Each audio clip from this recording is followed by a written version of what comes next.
Hi, everybody. Welcome into the Bengals Coaches Show. I'm John Kemper, and we have a problem right off the bat. I have created a problem for this podcast video thing because I've named it like 5 different things. We have the Bengals Coaches Show, which is what we're going to go with, by the way, but we upload it to the Bengal Beat podcast. That's audio only. And then we have, of course, Bengals Game Day and all of that. So I guess they all serve kind of a purpose, but it can get kind of confusing. So this is the Bengals Coaches Show. So we hope you enjoy it. And not that you guys pay attention because I live in this amazing fourplex, but I rearranged this Sunday because I had nothing else to do. And I moved my desk from one side of my living room to the other because partly I wanted to show you guys my one share of Green Bay Packers stock. Yes, I'm a shareholder in the Green Bay Packers, not an owner. They'll say I'm an owner. I'm not. I'm humble enough to just say that I'm a shareholder, but I'm a huge Packer fan, but I'm a bigger Helena High Bengal fan. And on Friday, the Helena High Bengals took on the Great Falls Bison. They lost 30-27. They led at the half 20-9. Big kickoff return by Longin to start the second half for Great Falls. Gave them a lot of momentum. Manu Mello had 3 touchdowns, including an 85-yard kickoff return in the second half, but it wasn't enough as Helena High falls to 0-1 on the season. And on Friday, Helena High will take on the Billings Senior Broncs in Billings at Dallas Stadium, and we'd love for you to be there. If you can't, couple ways you can watch and listen. First, you can we'll always watch it on the NFHS network. Hopefully the feed's good and everything. You might have play-by-play this weekend. I'm not quite sure, but you might. And the other way is if you want to listen to the broadcast and you want to listen to me, one, I'll get you in touch with a therapist so you can take care of that. But if you still want to listen, you can go to KCAP 950 AM or KCAP.com if you don't live in Helena, and you can listen to the game. The pregame will kick off at 6:45 p.m. and then kickoff will start at 7 p.m. And during halftime, we will bring you our second edition of our senior spotlight. This week, we are spotlighting Shannon O'Brien and Charles Fox. So a lot of fun there. 2 great guys. They're all great guys, but 2 great guys there. And then, of course, at the end of the game, we'll recap and we'll bring you scores and all of that from around the AA. All right. Enough of me. You want to hear what Coach Dane Broadhead had to say about the game on Friday and a little tiny look ahead to the game against the Bronx. We don't want to give too much away, right? So we just talk about it briefly. We mainly focus on the game on Friday. So without any further ado, here is my interview with Coach Dane Broadhead. All right, John Kemper here. This is the Coaches Show and joined with head coach Dane Broadhead. Got a little scruff going on there. I know I need to shave. Nah, I got too busy over the weekend. I'm the same. It's 5 o'clock shadow. Yeah, yeah, looks good. Yeah. Heck yeah. All right, so I like talking to coaches who come off a win. It's a little easier, but Totally.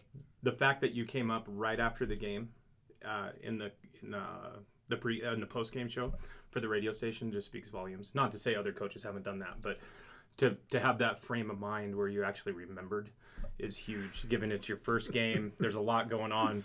Like I reminded you before the game, but I was kind of like, it probably won't happen, and that's fine. Well, so, it's one of those deals. Yeah, you got to honor that stuff. So you do. Well, a I lot. won't You be do mad. a lot. You do a lot for us. So it's the least we can do. Yeah, that's right. It's either this or money.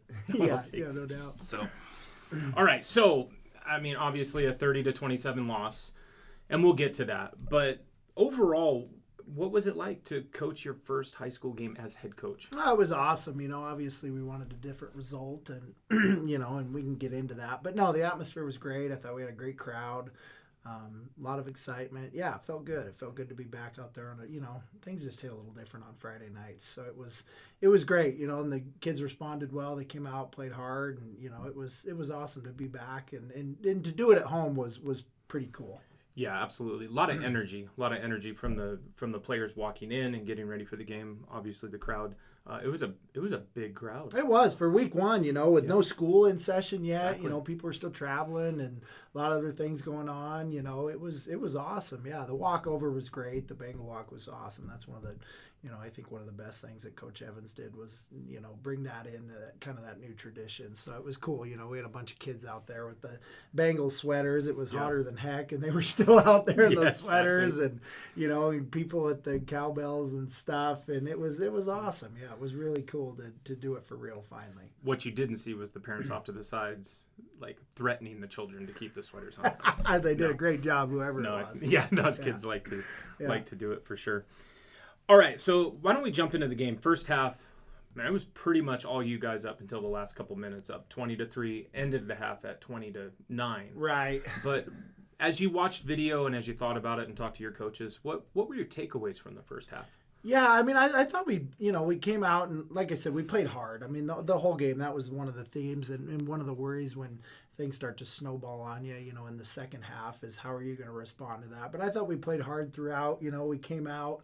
It was kind of first game jitters, I think, on both sides. Nobody really got anything going offensively. But then, we came out and hit a couple big ones. Manu had a great half. Carter was able to find him. We were able to keep him upright, just enough to let him take some shots downfield. And then defensively, we, kept things bottled up for the most part till that last drive. That you kind of felt the momentum in that game kind of shift after that one, and we, just didn't do enough to get off the field. We had them pinned back 3rd and 15. We missed a couple tackles and, a couple missed assignments on defense where we just didn't step up and make plays, and they did, and it kind of shifted the momentum of the ball game. But I felt like we came out and did a decent job, a good enough job to win the first half, which we did, and then, the wheels kind of fell off in the second half on us, so.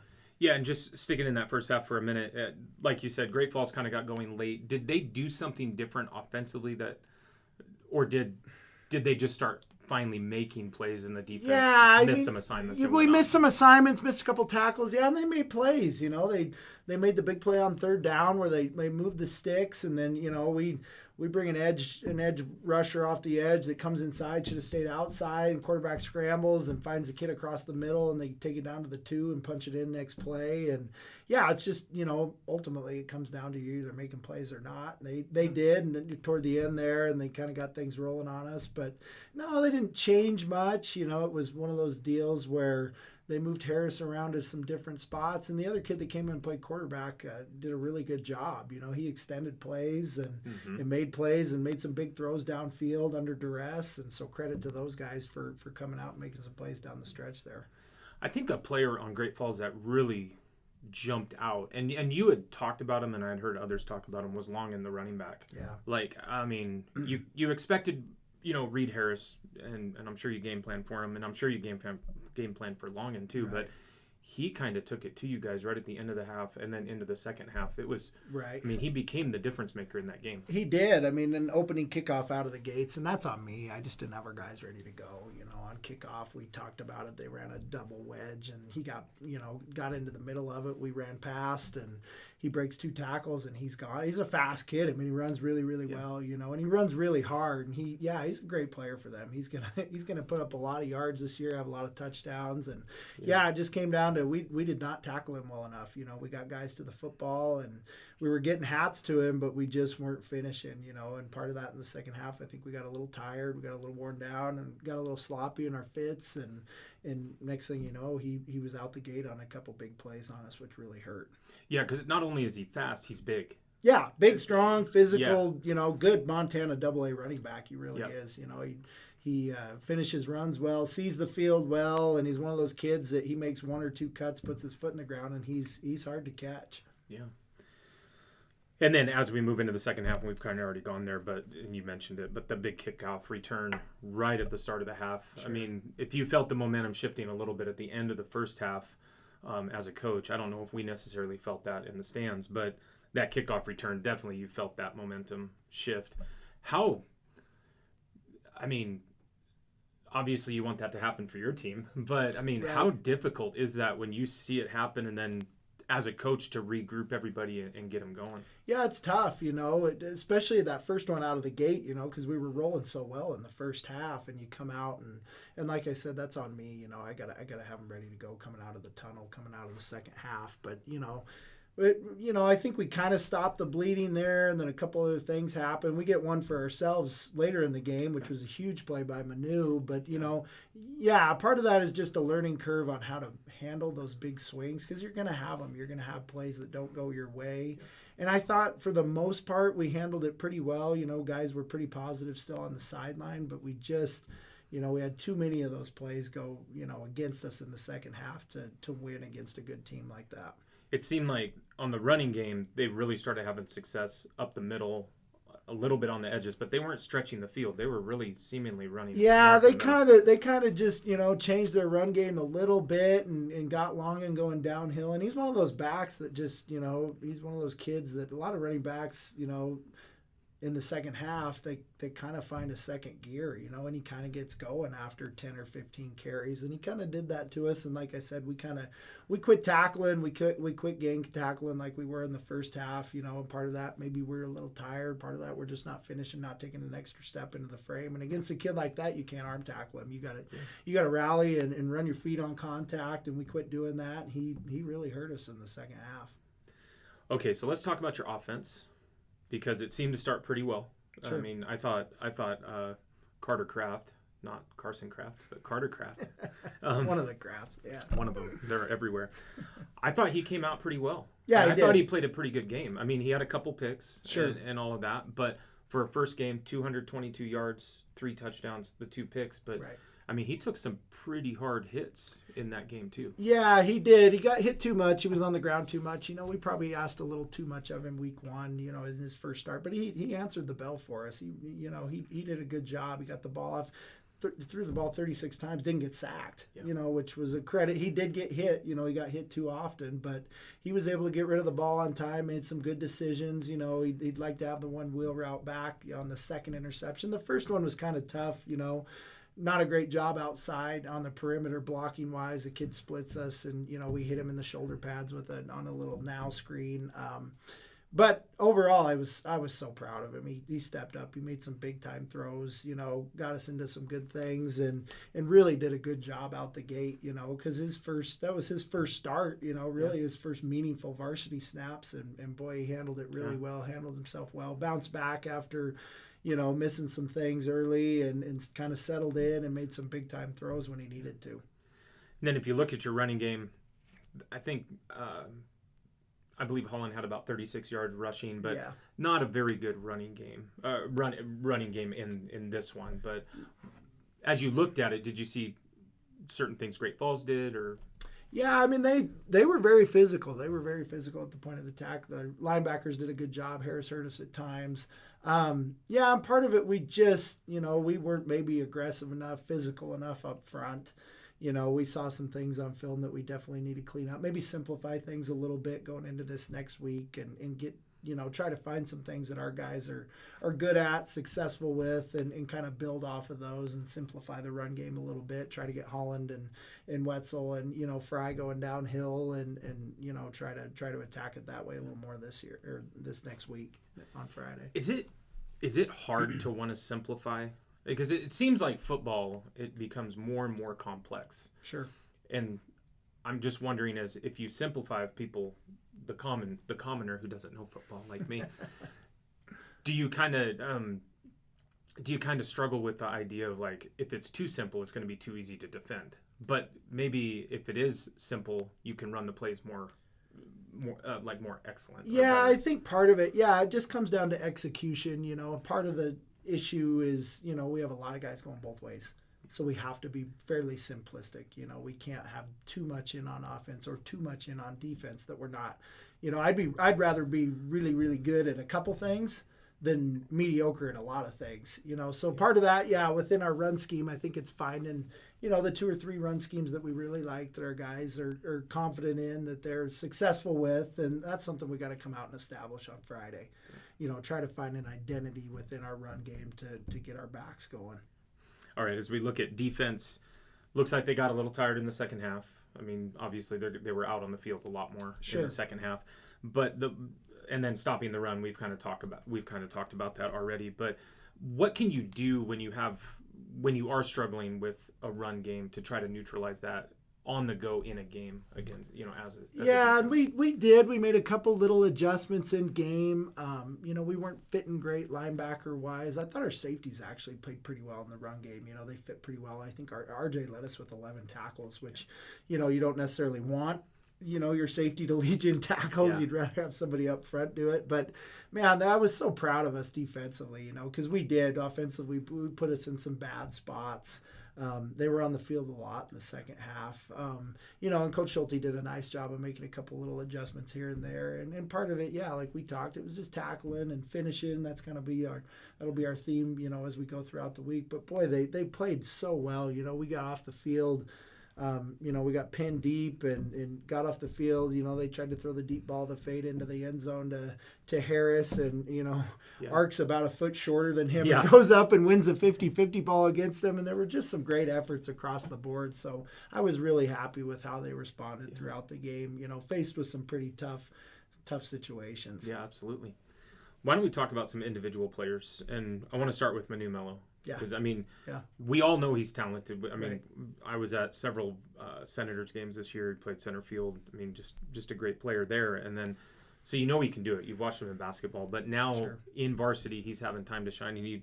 266 total yards is what he had. 118 receiving. And then I think 148 on kickoff returns, plus an 85-yard kickoff return. So Melo with 3 touchdowns, that's got to be nice. Not that you weren't expecting that, but to have that huge a game, he's someone that you can depend on as long as he stays healthy. Yeah, and he's one of those kids that when the bright lights come on, he even gets better. We've seen it in practice. We don't need to tell him that. Yeah, no, he doesn't need to hear that. No, we might need to cut just that tune out. out on this, Melo. You don't want to hear that. No, he's a very confident kid, and he has to be. When you play corner and you're up against some really good receivers, or you're the X receiver, Z receiver, and you're the guy that's getting a lot of targets, you have to be confident in yourself. And I love that about him. He brings a little different edge to our team, and he did. We kind of expected maybe not that type of production week 1. That was huge. He had a monster game for us. But, we knew he'd step up and make plays. And we got a lot of other guys around him that made some big plays and that are going to continue to make plays for us. But, yeah, he's a special kid, great athlete, and great competitor. He's one of those kids that, when the lights come on, he flat gets after it. So I don't think he'll probably be a secret in the AA much longer. Yeah. Guys are going to find out, how talented he is and how good he can be. And, guys will have a different plan for him. And we're going to have to get creative on how we get him the ball and get him his touches and, and move him around a little bit. And hopefully he keeps producing like he did for us. That was huge. Yeah. And then we've talked a lot about Carter Kraft. But, again, 222 yards, 3 touchdowns, 2 picks. But what were your takeaways for him being in his first real start at quarterback? How do you think he handled all that? And we've kind of talked about it, but it seemed like he handled it pretty well. He did, and you really learn about a quarterback in the tough times. When things are going well and you're rolling and offense is clicking, that's pretty easy to play within the scheme and get the ball out. But when you start getting pressure in your face and, you turn the ball over a couple times like he did, that really shows the true colors. And I thought he handled it really well. I thought he kept his composure really well. He was very positive on the sideline, getting guys going late even when things weren't going our way. And that's something, he took a big step for me maturity-wise as kind of growing into the leader of that unit, which is what you need from your quarterback. So I was very, very pleased with him, very proud of him on how he handled it. And I just expect that, he's just going to keep getting better with more reps. And, we're excited about where he's at. And I think the sky's kind of the limit for him. He stepped up and made some big plays on Friday night. Then you look at Cade Holland. Only 36 yards on the ground, but he had 39 yards, I believe, receiving. Right. So, that dual threat, you put him at Wildcat, I think, a couple times. Yep. On that, so that kind of shakes things up some. But the ability to have someone as dynamic as Holland that can play quarterback, but that can come out of the backfield and that can run the ball. Yeah, very talented kid, and he's going to do that. He's kind of our Swiss Army knife guy that's going to do a little bit of everything. We put a lot on him. He played a lot of snaps defensively, a ton of snaps on offense, got a bunch of touches. Maybe didn't quite have, the production yard-wise that, we never really got him loose in the open field. But, that's something that we'll continue to work at, when we game plan and try to find creative ways to get him the ball. But yeah, like I said, he's our Swiss Army knife, and he does a lot for us. He does a lot for us offensively, and plays a big role defensively as well. So we, it's one of those deals we got to manage his touches a little bit, keep him healthy, keep him upright as much as we can. He got banged up a little in that game, just from the pounding of, especially week one, guys aren't used to it physically yet. So, but he was able to come out and practice today. So he's, he'll be good going forward. That's good. Yeah. Yeah, and I was going to mention him on defense too. I mean, you had RJ, he had 11 tackles. I had 12 on max preps. I don't know who put that. I'll have to check with Coach Schulte. Oh, we already got it going on, huh? We're adding little. No, I'm just kidding. And then Tamal Seliskar. And I put RJ, but I think I'm wrong on that. That 1.5 sacks combined. So, I mean, they each had a half sack. I think Holland may have been that. Yeah, I think the other one was David Burgess. That's who it was. It was Burgess. Two. Yeah. Two. Okay. Yep, in a couple hurries. He had a monster game for us. Played a ton of snaps both ways. Those other guys all were very productive for us, too. Yeah, I thought RJ, he missed a couple fits early, maybe missed a couple tackles. Timmy kind of the same way. But as the game went on, and Joey did a good job on the edge, too. They kind of tried to attack him a little bit, but he did a good job with staying within the scheme and keeping his fit and made some plays out there. And that's what we need from those guys. Those are 3 seniors, 4 counting David Burgess, that we need big time production out of. And I thought as the game went along, all 3 of those guys got a little more comfortable, and David being the 4th guy that came in and gave us some good production up front on the D-line. Yeah, and David, it's not that he's forgotten. He's just really quiet. Right. But then you see, I definitely called his name a few times during the game, but you just don't really hear him or see him much, but then he's making plays like that. Yeah, and started both ways for us, started on the O-line as well, and did a good job. He hadn't played a whole lot of O-line for us, played little to none last year, so for him to buy into that, to become a two-way player for us was big. And then like you said, we're going to lean on guys like Tim and RJ and Joey throughout the season. So it's one of those deals that all of those guys, Tim played a lot of snaps for us last year, but those other 3 really haven't played many varsity, meaningful downs yet. So that's something I expect them to just get better and better as the year goes on. And it's every team across the AA and A and B, all that, playing both ways, playing offense and defense. How hard is that as a coach to kind of meter the players so you're not burning them out in week 3, week 4? Right. Yeah, and that's crucial. It's something that we spent a lot of time on yesterday when we were breaking down the film as a staff, kind of getting pitch counts on guys. How many snaps did they get? And then we felt like there were a couple guys that maybe got a few too many, a couple guys that maybe didn't get enough. So that's something you got to monitor as a staff, kind of have a plan, going into game night on how many snaps each guy needs. Obviously, flow of the game will kind of dictate that as you get into it, but you kind of do, you got to manage mileage on some of these guys so that they're not just gassed by the time you get into the stretch run later on in the season. But it's one of those deals. The game's changed a little bit, but like you said, everyone's kind of doing it. Everybody's playing 2 ways, and it's kind of gone are the days of the platoon system where you have offense and defense, and it just is what it is. You got to adapt as a coach and learn to deal with it and manage it and use it the best you can.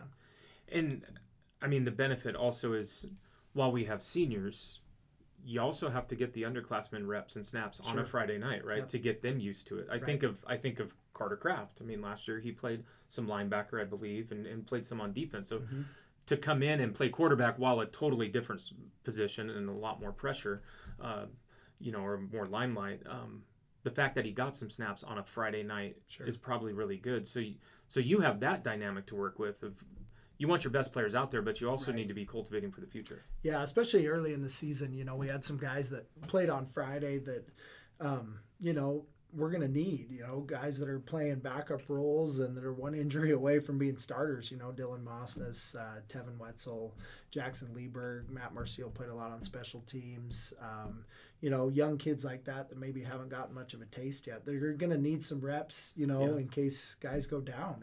It's a physical game and it's inevitable. You hate to see anyone go out and get injured, but it is what it is. So, part of it in the early season is you've got to manufacture and build some depth behind your ones and have a solid plan on who your twos are, if they're needed. And, hopefully you get enough reps for them that they don't go in. If you get a guy that goes down week 7, week 8, that, they're not completely new and green out there, that they've got a few snaps under their belt where they can feel confident, go out and play at a high level. Yeah. So.